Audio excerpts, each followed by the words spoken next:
Eh bien, le Parti travailliste est dans une telle difficulté. Il s'avoue déjà presque vaincu.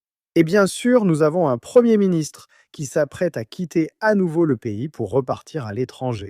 Une visite en Chine communiste, un pays qui bien sûr nous est incroyablement hostile, comme nous pouvons le constater à maintes reprises. Il y a des preuves de cela. Et bien sûr, ce gouvernement absurde récompense la Chine communiste avec leur méga ambassade à Londres, un véritable désastre. Et pendant que Starmer est encore une fois à l'étranger, nous avons un gouvernement qui refuse de défendre nos propres frontières. La stratégie du gouvernement en matière de migration illégale est une plaisanterie totale et absolue.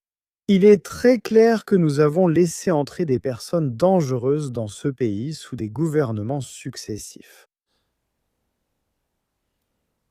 Le public est à juste titre indigné par la situation coûteuse et dangereuse dans laquelle nous nous trouvons aujourd'hui. Et par-dessus tout cela, il a même été rapporté que nous rapatrions désormais des femmes liées à l'État islamique. Encore plus de folie totale en ce qui concerne la sécurité nationale dans ce pays.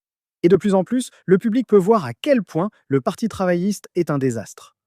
Ils poursuivent essentiellement l'agenda conservateur du déclin national sur tous les plans. Et c'est pourquoi vous voyez maintenant des hauts responsables du Parti travailliste admettre qu'ils s'attendent à perdre l'élection partielle. Maintenant qu'Andy Burnham a été empêché de se présenter, il pourrait même finir troisième. En étant réaliste, ils pensent qu'ils vont perdre.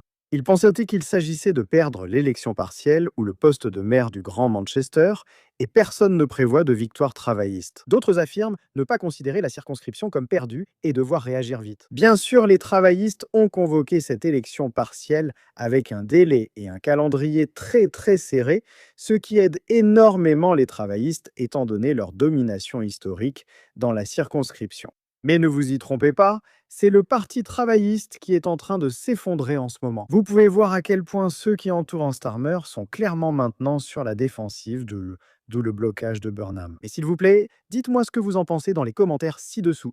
N'oubliez pas de mettre un petit pouce bleu à cette vidéo et comme toujours, merci de regarder.